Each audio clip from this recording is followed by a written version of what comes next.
Yan, good evening mga kasadik. Araw na naman ulit ng Huwebes mga kasadik. Nandito tayo sa ispat. Alas 8 ng gabi. Medyo matagal na rin tayong hindi nagpamingwit. Umabot na tayo ng isang buwan. Hindi tayo nakabalik rito. So ngayon nasakali tayo dahil wala na tayong ulam. Kasama namin si Lakay doon sa dulo. Nandoon na, nakapwesto na. Si Bayhuan parating pa lang. So ang ganda ng dagat mga kasadik oh. Medyo walang kahangin-hangin. Pa-high tide siya. Subok muna namin ngayon kung makahuli ba kami ng isang balde. Kasi wala na talagang laman yung refrigerator namin. Gawa ng isang buwan na kami hindi nakabalik dito. Ayan oh, nakapataan na yung isang pamingwit natin. Pero parang tahimik eh.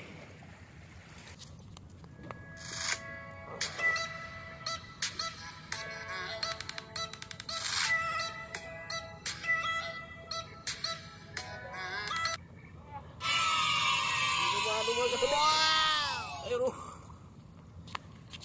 laking bakuko. Ayun o, puwi naman o. Laki. Shit. Isi. Yun. Nakalamuhitan lang ng kunti. A few moments later. Update tayo sa ating huli mga kasadik. Ayan, 3 piraso. Buga yung isa, maliliit. Najakpat naman tayo ng medyo malaki-laki ang sa gilid oh. Ayan oh. Laki. Yan, nandito na si Bayhuan, baka mapuno na yung balde natin. Ay mga kasadik, re-ready lang ako kayo para marami. Ako ang pupuno dyan timba na yan. Problemado siya mga kasadik kasi hindi niya may pasok yung karayom ay yung sinul ay yung may pasok yung tansi sa butas ng Ano Lakay? Marami na? Punta natin si Lakay para kunin yung huli niya doon. Nandyan pala yung bantay kaya walang bawal ngayon. Ayun oh, sa kabila. Saan yung huli mo?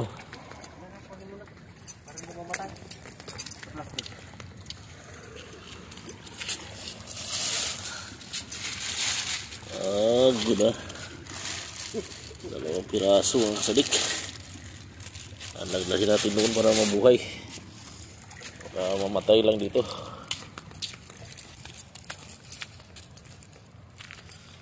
Lakas pa ng agos ng tubig mga kasadik oh. Papasok doon sa loob.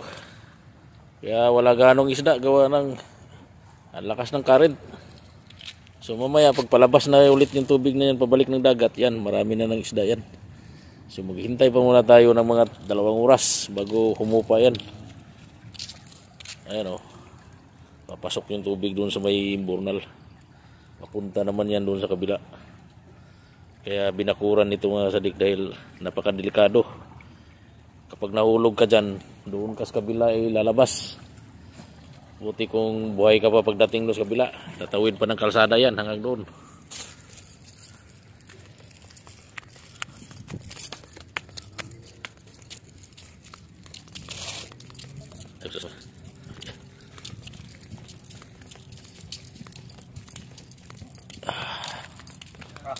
Ayan, pang 5 piraso.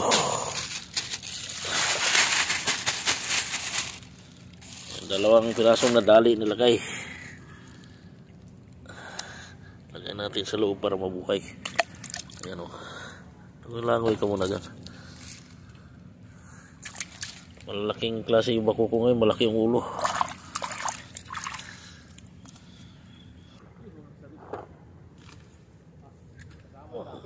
Kasama yung kay Gilby. Ha? Kasama.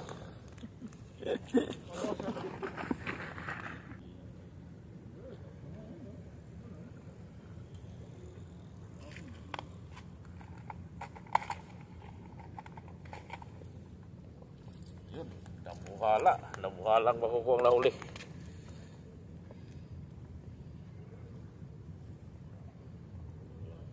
Sa labi.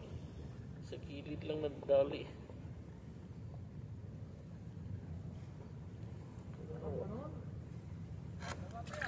Ay, anong babasa ah. Yan mga kasadik, alas 9 na ng gabi.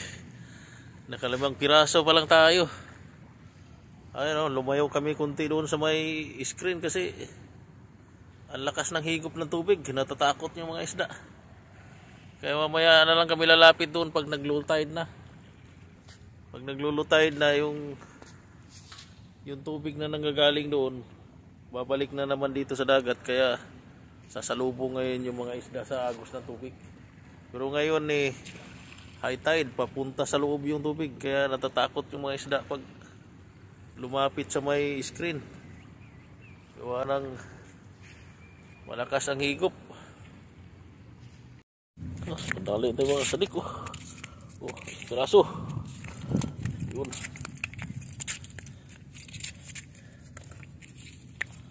Liit. Ayun bakuko. Wow! Sumbita lang ng kunti. Yan, punta tayo doon sa kabila mga sadik. Ayun ganda ng ilaw doon sa may tulay. Tatawid tayo dito sa may kalsada. Ayun papakita ko sa inyo kung saan pumunta yung tubig pag nag high tide.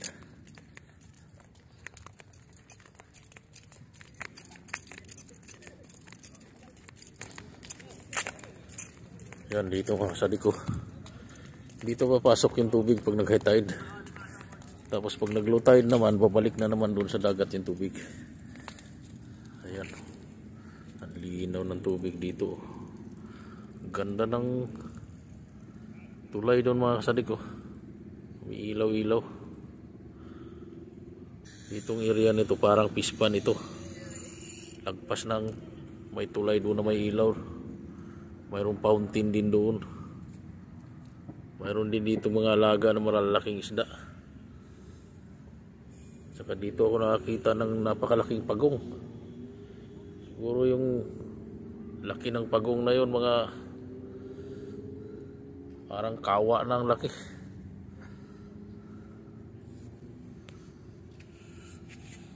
Ano, nandoon sila si Baywan. Doon yung screen na pinanggalingan namin. Yung tubig na sa dagat doon, tatawid mo papunta rito.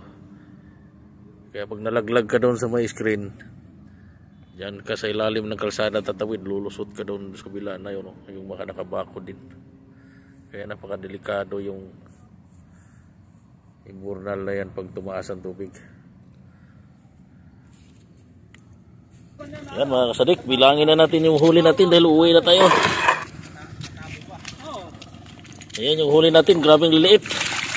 Ayan. Sus, Ginoo, ang liit. Gapang pa yung karab. Ayan. Kumain ng isda yung karab. Dalawang karab. Maliliit, ilan lang yung malaki. 1, 2, 3, 4. 4 lang yung medyo malaki.